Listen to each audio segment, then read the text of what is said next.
My in-laws told me to add them to my deed, saying you wouldn't own this without us. I agreed with a smile. Then they visited the property and found a locked gate with a sign they didn't expect. Back in 2019, I bought my first home. I'm in my early 30s, married, and living in Tennessee. The market hadn't gone completely crazy yet, but it was getting there. My wife, Rachel, and I had been renting a crappy duplex for almost 3 years. We were tired of throwing money into a place that smelled like mildew and had neighbors blasting country music until 3 a.m. We started house hunting with a tiny budget, most of which was savings I'd been scraping together since college. I worked full-time at a tool rental company and did side jobs on weekends, deck building, fence repair, some plumbing. Rachel worked retail and had some medical bills from a past surgery, so I carried most of the financial weight for the house. Anyway, we found this rundown ranch house sitting on 5 acres outside Murfreesboro. It was rough. Like, holes in the drywall, a collapsed carport, overgrown grass up to your knees. But I saw the potential. It was dirt cheap for what it was. A total gut job, sure, but the foundation was solid, the bones were good, and I could do a lot of the work myself. We just needed a little help with the down payment. Not a ton, about $5,000. That's where her parents come in.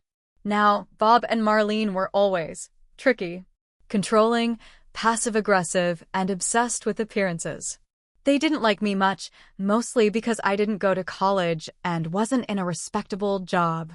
They'd never say that to my face, but it was obvious. I wasn't good enough for their daughter in their eyes. Still, they offered to help.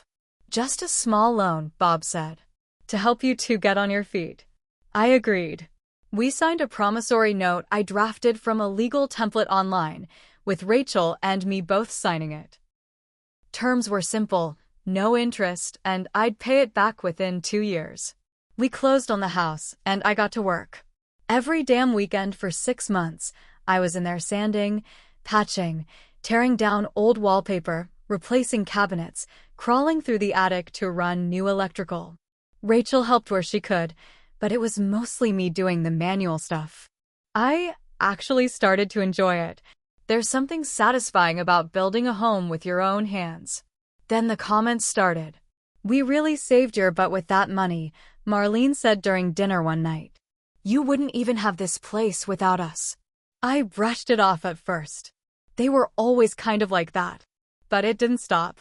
You know, Bob added a few weeks later, since we invested in this place, we were wondering if it makes sense to add us to the deed. Just for security. I nearly choked on my drink. I said, it wasn't an investment. It was a loan. We signed a contract. He smiled like I was being silly. Sure, but it's just a formality. Families do this kind of thing all the time. Rachel stayed quiet. Later, she told me she felt trapped. Her parents were being overbearing, and she didn't want to upset them. I get it. But I also knew if I gave in, it would open the door to a nightmare. So I said no. Firm and simple. Then the pressure got worse. They started texting Rachel constantly, guilt-tripping her. We don't feel respected. Why are you keeping us out of your life? This is the thanks we get for helping you? Then came the threats. Bob sent an email saying if we didn't add them to the deed, they'd take legal action to reclaim the loan and sue for interest they were owed based on market value. That's when I snapped. I went straight to a lawyer. We reviewed the promissory note. Ironclad. They had no claim beyond the $5,000 they lent us.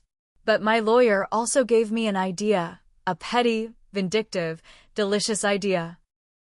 He explained that in Tennessee, ownership of land and ownership of structures on the land can be separate. It's not typical, but it's possible. So here's what I did. I called Rachel and said, we're going to give them what they want. We'll add them to the deed for the land. But not the house. She didn't get it at first. Wouldn't that still give them power? No, I said. We'll get them on paper as co-owners of the dirt under the house. But the house itself? That stays in my name only. And then I'm going to make sure they know just how much that doesn't matter. So I spent the next 2 months preparing. First, I added them as co-owners of the land. It was easy with a quitclaim deed. We filed it, and boom, they were now part owners of 5 acres in Tennessee. Next, I installed a 7-foot-tall steel gate at the only entrance to the driveway. Coded lock, motion sensors, security cams. The whole deal. Then I changed the house locks and added reinforced deadbolts.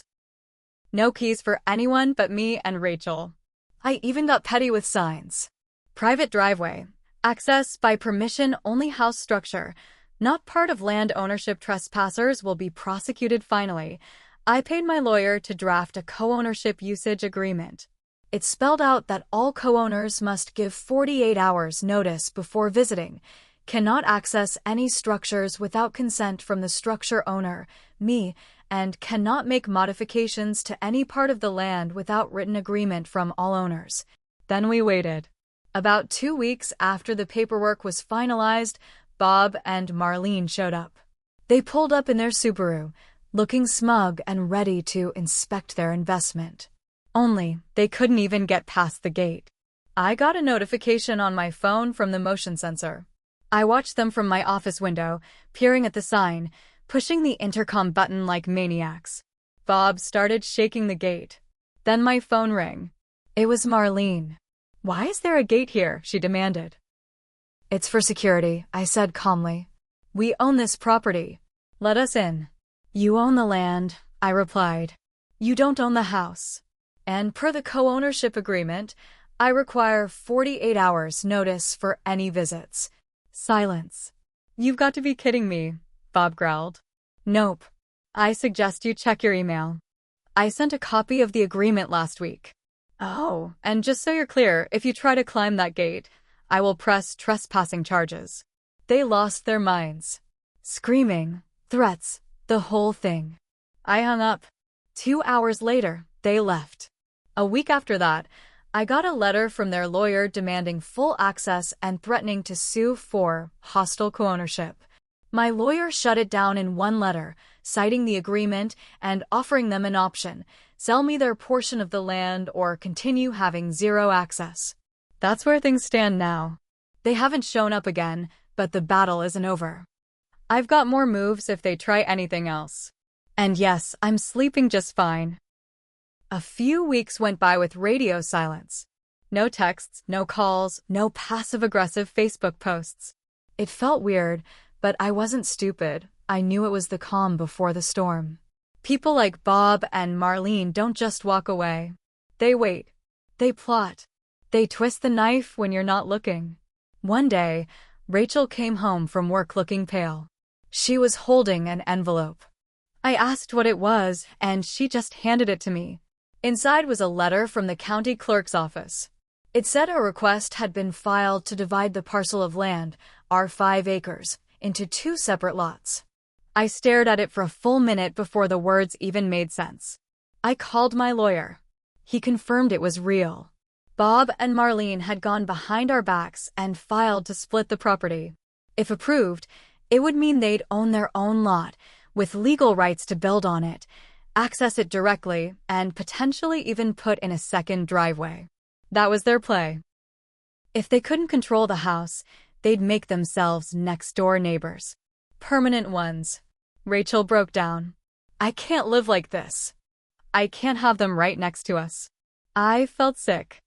I'd underestimated how far they were willing to go. And they were smart about it, too. They didn't need our permission to apply for the split. They just had to make the case that the land could be reasonably divided, which, technically, it could. But that's when something clicked. I remembered the old survey I had done during escrow. The one that showed the only utility access, power, water, sewer, ran directly under the house and down the center of the property, right through where they'd want to build. If they got their own lot, they'd need to pay for all new hookups and access easements. It would cost them tens of thousands just to run basic services. So I went to work again. I had a second survey done. I made sure every inch of those lines was marked. I filed my own paperwork opposing the land split, citing utility complications, environmental concerns, and ongoing co-owner disputes. At the same time, I called the county planning office and made sure they knew everything, the history, the current co-ownership agreement, the fact that one party had already tried to violate access terms. Then I did something extra. I hired a private company to test the soil on the side of the property they were trying to claim. Turns out, due to poor drainage and runoff from a nearby farm, the soil there failed percolation tests. No septic system could be installed without major modifications. I submitted the test results. The request to split the parcel was denied. Rachel and I popped a bottle of cheap champagne that night. It wasn't over, but it was a win. Or so I thought. The next weekend, I caught Bob standing by the fence. Not at the gate, by the fence. On the far side of the property where the woods start. He was just staring, not moving, not saying anything. When I stepped outside and yelled, he didn't flinch. He just turned and walked back to his car parked on the shoulder of the county road. I told Rachel. She was shaken. What the hell is he doing? I think he's losing it, I said. They're desperate. It got worse. We started getting mail addressed to V and M Collins at our house. Magazines, catalogs, even some forwarded bills. I called the post office. They said someone had filed a change of address form listing my address as theirs. I had to file a fraud complaint. Then the real kicker. A week later, I got a notice from Animal Control. A complaint had been filed that we were neglecting livestock on our property. We don't even have livestock. It was a total lie, clearly meant to harass us. The officer was polite, checked the property, and laughed it off. You've got no animals, obviously. But you might want to keep an eye out. This kind of thing can escalate. He wasn't wrong. A few days later, I came home and found tire tracks on the lawn near the woods. Someone had driven off-road onto the property. Nothing was damaged, but it was enough to freak Rachel out. We filed a police report. I installed more cameras. I even put up floodlights near the tree line. Then I got a phone call I wasn't expecting. It was my neighbor, Carol.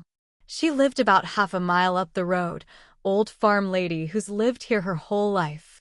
She said, "You got family staying in the camper out by the road?" I paused. "Camper?" "Yeah," she said. "White one.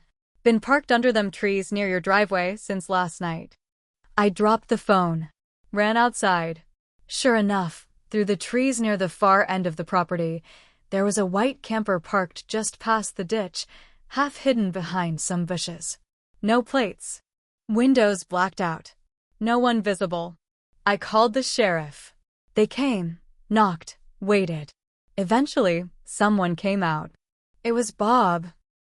I stood there in disbelief while he claimed the camper was parked on the public right-of-way and he was within his rights to stay nearby in case his property needed checking.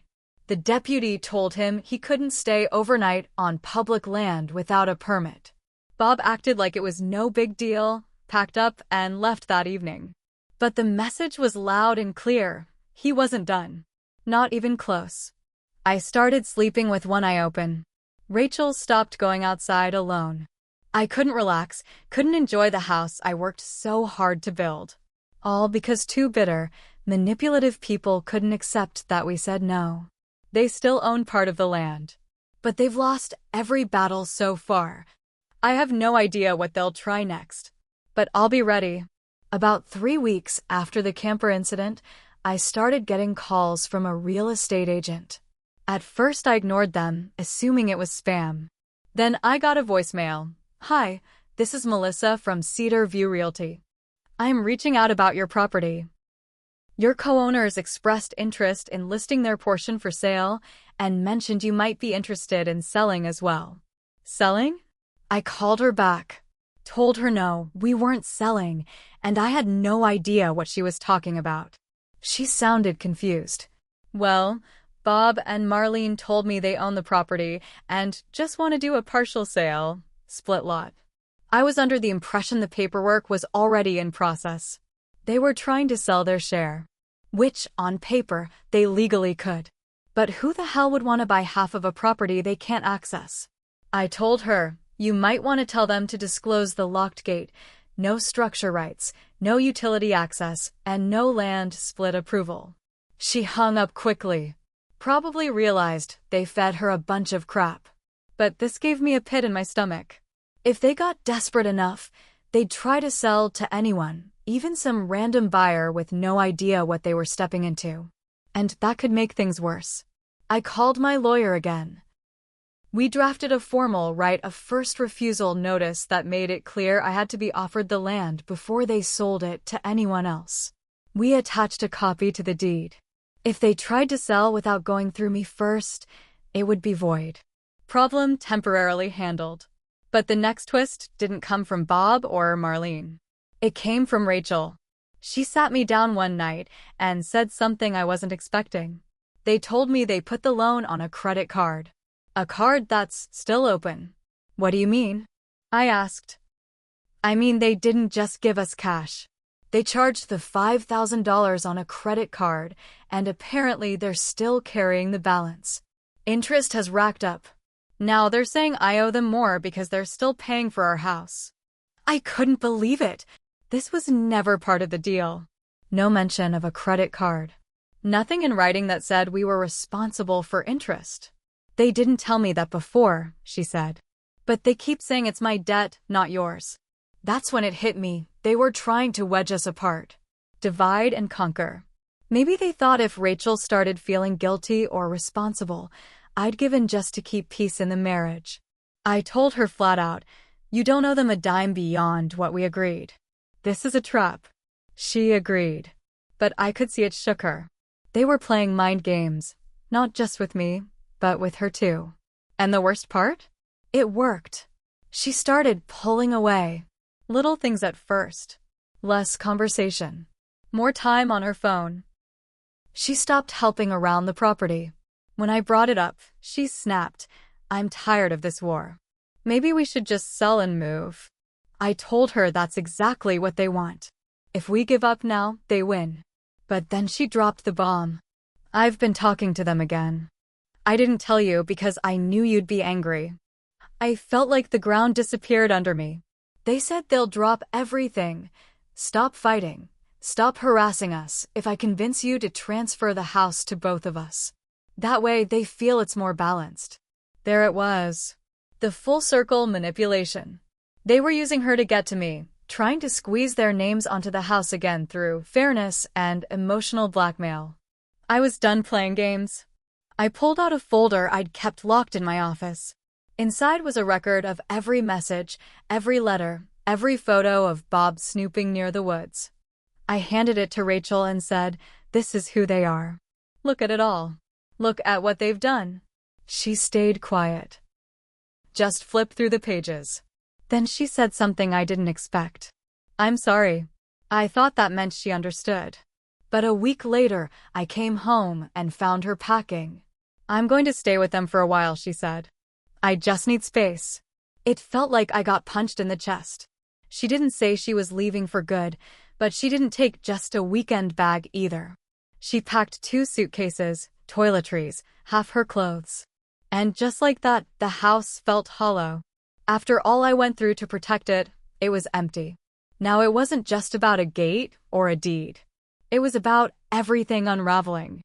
I haven't heard from Rachel since she left. I don't know what she's telling them or what they're telling her. But I know one thing, this fight isn't over. They may have gotten to her, but they won't get to me. Not yet. 2 months passed. No calls. No texts. No Rachel. I stopped trying after the 3rd week. She didn't respond. I figured she was gone for good, wrapped up in the twisted comfort of her parents' world. I could only imagine the stories they were feeding her. That I was controlling, paranoid, unstable. That I locked them out of what they paid for.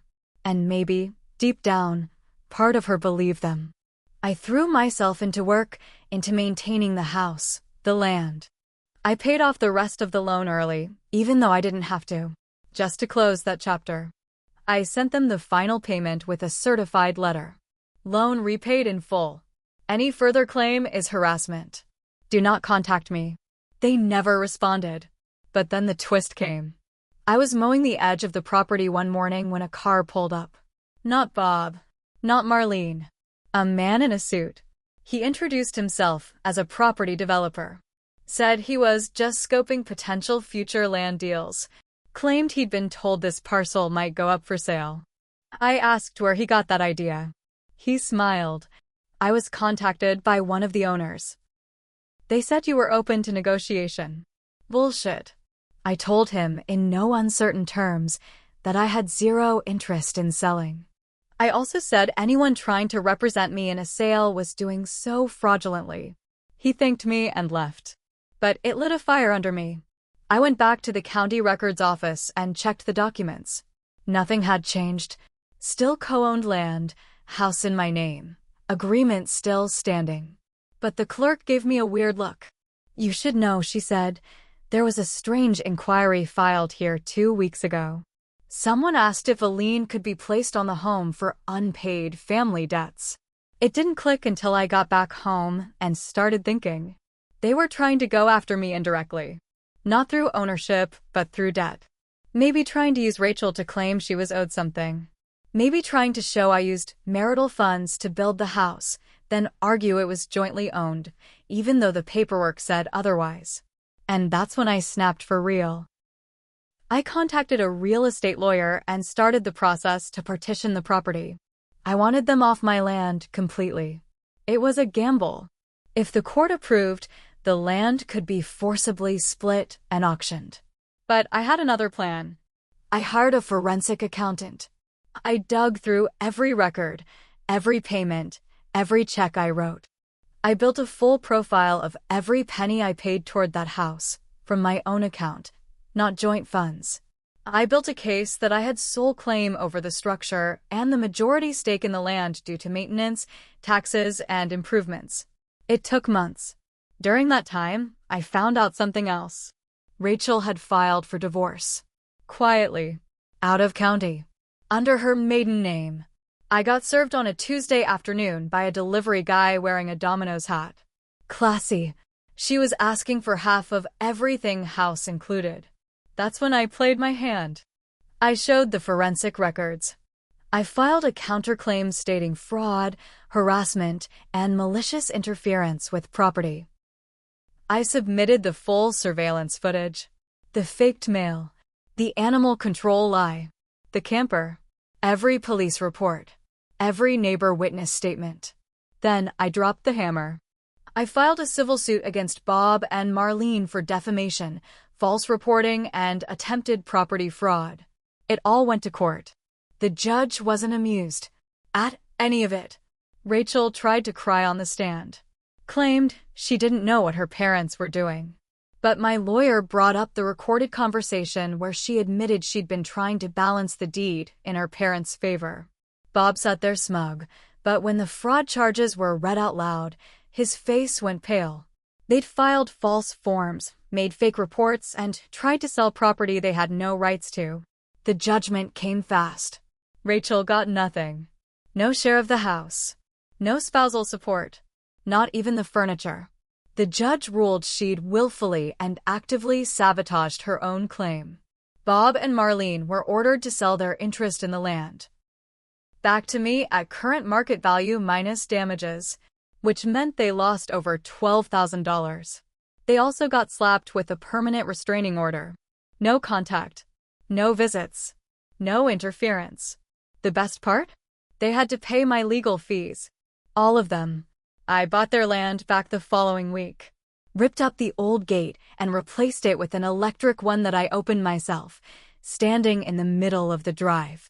I walked through the house, empty again, but peaceful. Clean. Mine. For the first time in over a year, I slept without checking the cameras. Let them talk. Let them scream into the void. They lost. And I didn't just protect what I built. I buried them with it.